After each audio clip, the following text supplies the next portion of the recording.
lăsat iubirea mea îndurerat.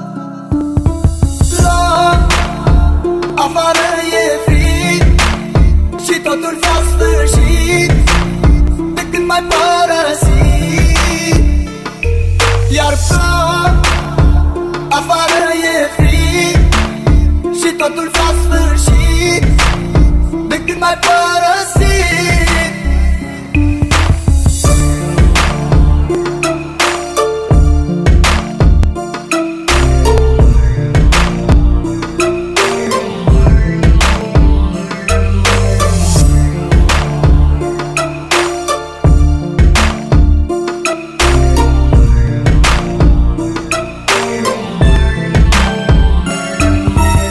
Mi-aduc aminte când spuneai că doar pe mine tu mă ai, tu mă ai, iubirea mea.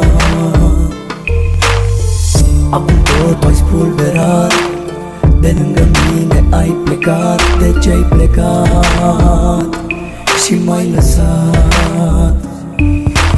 La afară e frig și totul s-a sfârșit de când m-ai părăsit.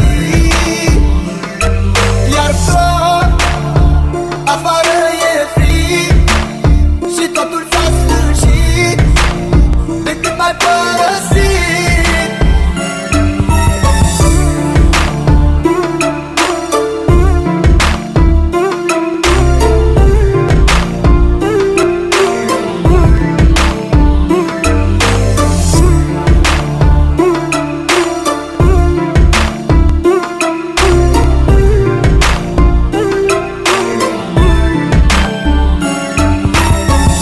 Ai vrut să mă înțelegi și ți-a fost mai ușor să pleci. De ce ai plecat, iubirea mea?